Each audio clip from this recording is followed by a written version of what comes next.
¿Cómo están amigos de RPP Noticias? Bienvenidos a una nueva edición de nuestro segmento internacional.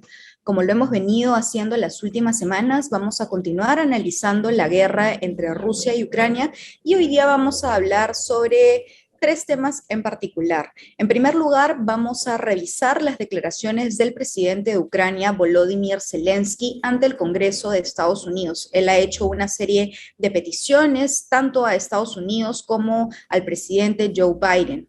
Por otro lado, vamos a revisar también este anuncio realizado por el Fondo Monetario Internacional y también la ONU acerca del peligro que corre la seguridad alimentaria. Existen 45 países del mundo que reciben al menos un tercio de sus importaciones de trigo por parte de Rusia y Ucrania.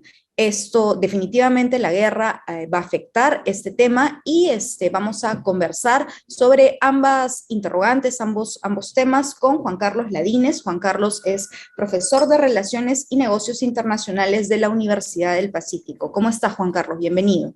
¿Qué tal, Adriana? Un gusto estar en este espacio. Un gusto también, muchísimas gracias por acompañarnos y por favor vamos a empezar con esta presentación del presidente ucraniano ante el Congreso de Estados Unidos. ¿Cuáles han sido, digamos, sus principales demandas, además de este tema de cerrar el espacio aéreo ucraniano? Bueno, lo que ha hecho el presidente Zelensky es apelar un poco un poco al sentimiento que ha tenido Estados Unidos cuando ha estado bajo ataque, ¿no? La retórica más o menos ha planteado, recuerden Pearl Harbor, incluso recuerden, comparen el 11 de septiembre, ¿no? Tratando de poder influenciar a congresistas y con qué objetivo, ¿no? De que se pueda ampliar, vamos a decir, las partidas presupuestarias militares y eso le permita a Biden tener cierto poder ejecutivo para poder enviar tropas de apoyo específicamente, no a nombre de la OTAN, ¿eh? Quiero que quede bien claro, la OTAN tiene sus propios recursos, ¿no? A que puedan de una u otra manera apoyar en la contención del ataque ruso, ¿no? Porque más o menos es lo que está ocurriendo ahora, ¿no? Sigue la intervención, ¿no? Hay cierta resistencia ucraniana, pero esta a veces es abatida, a veces se ven, y creo que ahí hay un tema con respecto a lo que son los fake news, a veces sale un tanque que tiene características ucranianas o sale un tanque que tiene características rusas y se confunden las noticias, ¿no?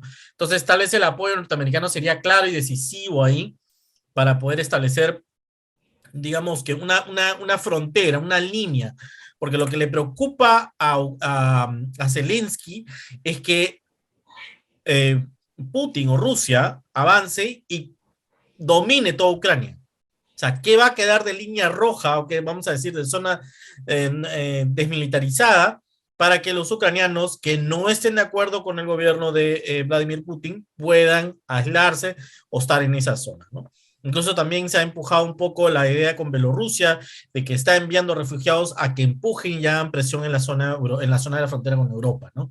Entonces, yo pienso que Zelensky ha estado apelando eso porque lo que ha dicho es prácticamente, si no va a venir Putin, va a tomar Ucrania y lo va a anexar como un estado adicional, ¿no?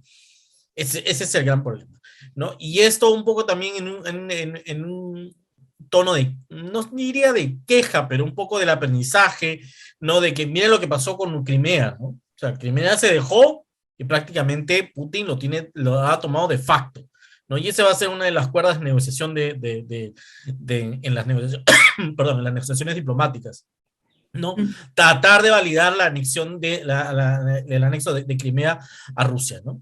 Entonces, eso es por un lado, ¿no? Por el otro tienes, como bien dices tú, la idea de esta zona de exclusión. ¿Qué quiere decir la zona de exclusión? Esto ya se había planteado cuando se hizo la intervención, la primera intervención en el Oriente Medio, en Irak, ¿no? Si te acordarás, había una famosa operación que se llamaba Tormenta del Desierto, Desert Storm en inglés, ¿no? ¿Qué cosa hizo? Esto contuvo a Irak, a Saddam Hussein, ¿no? Que estaba invadiendo un pequeño reinado que se llamaba Kuwait, ¿no? ¿Y qué es lo que se estableció? Lo que le llaman una zona de prohibición aérea, no-fly zone, también en inglés.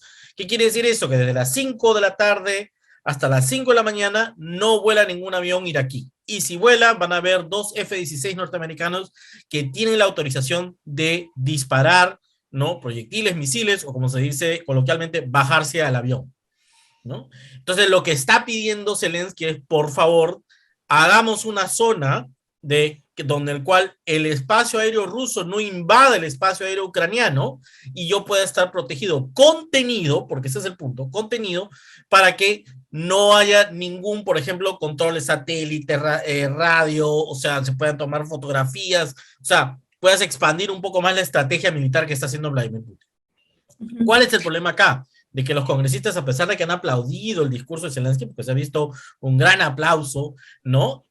Hay mucha resistencia porque eso sí involucraría directamente a Estados Unidos, no a la OTAN, a Estados Unidos en el conflicto, porque sería prácticamente darle recursos militares específicos a Ucrania por parte de los Estados Unidos para que ataque a todo lo que puede ser la Armada rusa. Esta es precisamente la razón por la cual el presidente estadounidense Joe Biden se está negando a admitir el pedido de Zelensky, ¿verdad? Sí. Yo no diría que Biden ahí está atado de manos, con toda honestidad. Depende mucho del Congreso. Si el Congreso autoriza a través de su Comité de Seguridad, ¿no? Y a través de su, vamos a decir, lo quiero poner con el símil peruano para que el público entienda, su Comisión de Defensa, ¿no? Y la Comisión de Defensa autorice, utilice dos F-16, ¿no? Que es más o menos el tipo de avión que tienen los Estados Unidos, ¿no? A que vayan y vuelen en la zona de tal a tal hora, ¿no? Con el objetivo. Y esto autorizado y se va a hacer un convenio, una cooperación entre Biden y Zelensky, en el cual él autoriza que como yo, Zelensky, no tengo capacidad aérea, Estados Unidos me la provee. Y es muy fácil porque realmente tienes una base aérea en Turquía, recordemos, parte de la estrategia de la OTAN, ¿no?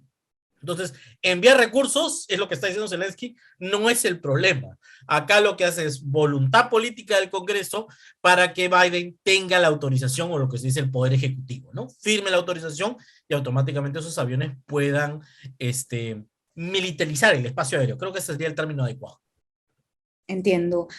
Ahora, Juan Carlos, seguramente has revisado este dato, pero hoy día la ONU señaló que ya existen más de 700 civiles muertos en Ucrania, entre ellos cerca de 100 niños. Este dato también ha sido mencionado por el presidente ucraniano frente al Congreso de Estados Unidos. Y frente a esta situación, obviamente la Unión Europea continúa con las sanciones en contra de Rusia, y no solamente en contra de Rusia, sino también en contra de un aliado ruso que es Bielorrusia. La pregunta es, como conversábamos hace un rato, ¿cuándo se impondrían estas sanciones y qué van a significar para ambos países, ¿no? A ver, lo que ha hecho la Unión Europea es analizar un cuarto paquete de sanciones de corte económico, ¿no? Dentro de estas sanciones de corte económico, primero expande, ahora sí, ya no hay a un barco ruso, y casi al 70% del sistema financiero ruso, para que no pueda transar, ni comerciar, ni hacer operaciones interbancarias. Ahí hay todo un tema. Y lo que también implica que se puedan congelar ciertos activos de los oligarcas rusos, ¿no? Creo que el famoso caso de Abramovich, que es el dueño de un equipo de fútbol, ¿no? Está dentro de esa lista, ¿no? Lo que ha tenido mucha cautela es dentro de esos oligarcas, a los oligarcas más cercanos a Vladimir Putin, a eso no los está tocando, ¿no? Eso, vamos a decir, sería como el botón de última instancia, ¿no? A toda la red clientelar de Vladimir Putin, ¿no? Que mueve dinero, si se quiere decir, en favor de capital político, ¿no? A esa sí se está, vamos a decir, confiscando sobre los dineros, ¿no? En algunos casos, por ejemplo, podríamos hablar que en promedio estamos hablando de unos casi 600 miles de millones de dólares y son los 300 miles, casi el 50% es el que está en juego, ¿no? Porque no se puede transar, ese dinero no puede regresar, si está en Europa, no puede regresar a Rusia, ¿no? Y si, vamos a decir, en el caso de que quiera expandir su guerra, Vladimir Putin necesitaría recursos financieros para poder hacerlo. Eso es por un lado. Para mí el más interesante de estos es el segundo punto que han planteado, que es la paralización de todo lo que es envío de inversiones europeas, ¿no? Y en especial en el sector extractivo, petróleo, que todo eso está paralizado. ¿Por qué? Porque Rusia tiene mucho petróleo, no lo vamos a negar, ¿no? Pero depende mucho de otra tecnología, ¿no? Puede ser que cierta tecnología para extraer petróleo la tengan los rusos, pero obviamente en el proceso de inversión, ahí participan Europa y el Este, ¿no? Por ejemplo, países que son buenos en tecnología petrolera, Escocia, por ejemplo, en el Mar del Norte, parte de los países escandinavos, todos ellos, ¿no? Es parte de las inversiones que van y apoyan a la industria rusa petrolera a que sea mucho más eficiente, ¿no? Todo eso se ha detenido. Y eso sí puede tener un impacto, yo no diría en el corto plazo, pero sí en el mediano plazo, porque la tecnología se desgasta, la tecnología se deprecia. Entonces, ¿qué va a ocurrir? Al impactar de esa manera, vamos a poner el caso, vamos a poner una hipótesis que tiene una manera de vender un petróleo en el mercado negro, pero no sería petróleo de buena calidad, ¿no? Ya no sería tan competitivo en su extracción, es decir, que los recursos son menos, ¿no? Tienen menos capacidad de producir petróleo y eso sí afectaría, ¿no? Los ingresos que podría transar Rusia en el mercado petrolero, ¿no? Entonces, eso es una de las cuestiones creo que más importantes y puede ser que tenga un impacto significativo, ¿no? De ahí lo que ha más o menos acotado, solo para cerrar, en temas de pasaportes dorados a algunos ciudadanos rusos, como te lo decía, dentro de esta red clientelar que tiene, y también ha cerrado, referente a esa red clientelar, espacio aéreo. Es decir, estos rusos oligarcas que pueden tener jets o aviones privados, también van a ser confiscados y contenidos, y en muchos casos, ¿no? Van a ser forzados a aterrizar en algún espacio aéreo que sea fuera de Rusia y confiscarán los activos, pondrán a las personas en prisión, va a depender, ¿no? Y finalmente lo otro es que y esto ha sido una respuesta muy fuerte, creo que en general, no solo de la Unión Europea, sino de otros espacios como las redes sociales, se está confiscando, se está reteniendo toda información que venga de medios rusos, ¿no? ¿No? Por ejemplo, Russia Today, creo que por ejemplo ya no tiene una presencia muy significativa en un espacio como el Twitter, ¿no? Y en otros medios también se está planteando, ¿no? Entonces, ahí yo diría que hay de todo un poco, ¿no? Pero no se está votando el botón final que es te desconecto del SWIFT, ¿no? Y voy tras tus oligarcas, los más cercanos, te quedas solo, te aíslas y no tienes forma de tomar una decisión, ¿no? Entonces todavía está en proceso eso, ¿no? Esperemos que esto tenga impacto. Yo creo que sí la, el detenimiento de las inversiones en un sector tan estratégico puede tener un impacto. Y también vi dentro de los medios que la OMC ha comenzado a suprimir los privilegios que puede tener Rusia dentro del consenso que es la OMC, la Organización Mundial del Comercio, que le llaman la cláusula de la nación más favorecida, ¿no?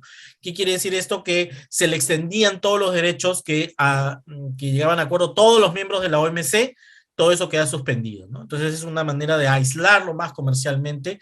Incluso se ha puesto en un estatus de todavía dependiente la entrada de Bielorrusia a la OMC, ¿no? Entonces están haciendo más difícil que el comercio y que el intercambio entre los países complique un poco la situación, debilite o acelere esa debilitación económica y haga pensar a Putin de una u otra manera, bueno, tengo que sentarme a negociar, ¿no? Porque no es que tan fácil creo que Vladimir Putin pueda decidir, ok, retiro mis tropas porque dañan mi economía, ¿no? No creo que lo vea en esa lógica, ¿no? Pero sí va a ser un eje o vamos a decir, algún tipo de capital para para que se pueda negociar diplomáticamente, ¿no? Ujú. Ahora, Juan Carlos, con esta serie de sanciones que me mencionas, me imagino que Rusia también va a reaccionar de alguna manera en contra de otros países. Se ha hablado de que Rusia ha impuesto algunas sanciones. ¿Cuáles son estas y a qué países afectan? Bueno, entiendo que lo que ha hecho es ha puesto algunas sanciones, especialmente a los Estados Unidos y Ujú, contra el primer ministro canadiense. Entonces los ha ujú, puesto en una lista de exclusión, es decir, que no pueden entrar a Rusia, ¿no? Igualmente ha tratado de, vamos a decir, ha enlistado a todos los funcionarios de la Casa Blanca que no pueden entrar, ¿no? Entonces se ha visto más que todo, lo diría